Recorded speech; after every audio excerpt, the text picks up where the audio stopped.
How's it going, guys? This is a quick video. Okay, so that means it's under an hour. Harbor Freight buffer. Gone. Okay, I just want to say something before I say what I want to say. I knew buying that Harbor Freight buffer that it wouldn't last, that it wasn't going to go, it wasn't going to be like my old 25-year-old Porter cable up there. I knew that. I wanted something that was going to be light, that I could do the roof with. That was the main concern. I didn't want something that, as I was hanging over, would start to slowly blow out my back. Not that I have major back issues or anything like that, but after a while my back will start to tighten and it will hurt for a long period of time and cause a lot of discomfort. How about we just leave it at that? So when I went there and checked out the machine, they had two of them. That was the only one I liked of the two. It seemed very lightweight, and I liked the fact that it regulated the speed. The price was, I think, $49 minus the coupon. I forgot what the actual price was. I had a 20% coupon. But what was I going to say? It did the complete car. Okay, obviously, as you see. Well, minus a couple of panels that we didn't do, but it did the complete car that we have painted flawlessly.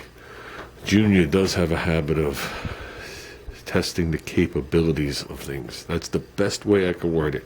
I'm not going to tell you he's brutal on shit and he throws it around. That's not what I mean. He will put it through what it's supposed to do. He's a perfect guy if you want something tested, hand it to him. How's that sound?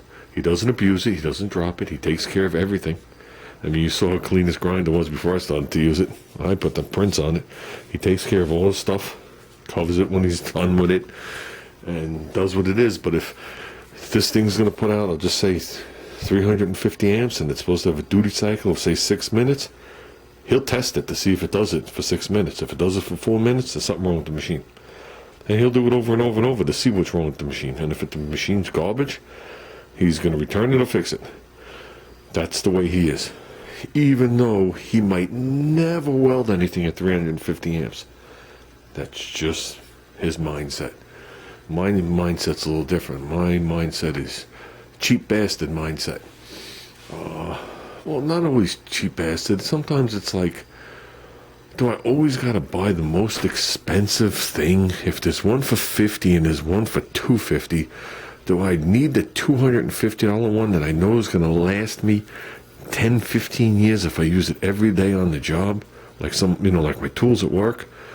Or can I get away with the $50 one if it does the same process? How about we leave it at that? Let's just say it spins the same and does what it has to do, and I get a couple of cars out of it, we toss it in the pan and we move on. Okay? Do I need the $250 one? I learned early on when I was renovating this house 25 years ago that I bought high quality tools. Back then Porter cable was one of the best. If you ever watched Norm Abrams, he used nothing but Porter cable but always covered the brand because he wasn't being sponsored by them. Then Porter cable turned into Chinese shit. I mean, it's literally the bottom of the barrel. I learned that when Junior was getting into tools. I said, go for Porter cable, it's the best. He goes, no, Dad, it's absolutely the worst. And he's right. He's right. They got sold out, whatever it is. But it gets to the point where you're not just buying one tool. In the case of what I do for a living, you're buying 1,000 tools. And if every tool is 3 times more than what you need in price, it gets to the point where where's your profit margin? It's gone. So to me, I wasn't trying to be cheap. Okay, I'm trying to say that with a straight face. As opposed to, if this thing works fine, we had one of those in the shop, to do headlights, and it was used for years and years and years, and people threw that thing against a wall. Okay?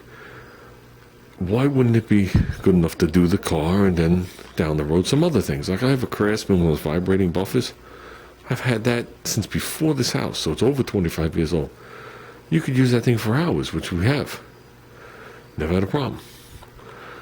So, to make a long story short, the buffer is no longer here. In the bottom of it, the box underneath the user's manual, I put the receipt. Okay, and this is going to answer a bunch of questions because I was asked a bunch of questions. A, no, I did not think it was going to last forever. B, when people wrote, there's no surprise, I expected all that. That's not what the video was about. The video was about I'm laughing about it because the video, and trust me, none of the comments were insulting. But the video was basically more what Harbor Freight told him to do with the grind. They told him to put it on eBay. That was the problem. Junior didn't know what phone number I used because the phone number that's registered through Harbor Freight is from before I bought this house. I still use that phone number because then nobody can call me and hound the living shit out of me. That phone hasn't been connected in 25 years. So he didn't know which one it was. So when he went there, he did not have the receipt. He didn't know it was in the bottom of the box under the thing. So then when he did pull it out, I actually had it 5 weeks. And they guaranteed for 90 days. So as you could see, it's gone. Junior said to me the day I found the receipt, he goes, how about this, Dad? He goes, how about we do this? I'll return it. We'll buy a real one. And I'll just split it with you. I was like, okay. I said, how much is a real one? He goes, about $150. I think that's what he said. I was like, fine. I was like, get me my money back. I'll add to whatever it is, and we'll get a real one. Because, I don't know, he wet sanded and buffed the Outlander. The Outlander looks like this. And I crap you not.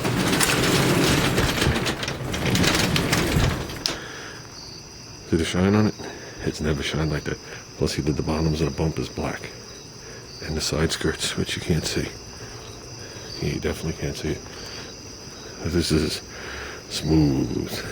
Okay, let's get past that.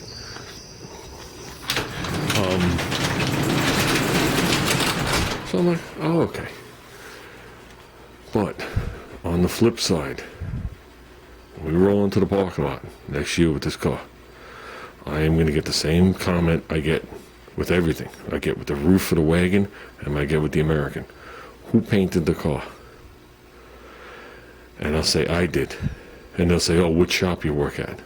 And I'll say, I don't work at the shop. I painted it in the garage with a Harbor Freight $10 gun, and I buffed it with a $40 Harbor Freight buffer. See? Now, if I used the expensive buff, I couldn't say that. If I had bought an $800 gun, I couldn't say that. So, and I told Junior, I said, tell people you painted it with Rust-Oleum with a Harbor Freight gun. But, yeah, no, I just wanted them. That's the original reason I came out here. I made 2 videos tonight. The original reason I came out here was the buffer. And I forgot what I came out here for, so I made another video. So, I just wanted to let you guys know that, yes, I did know the buffer was a piece of shit.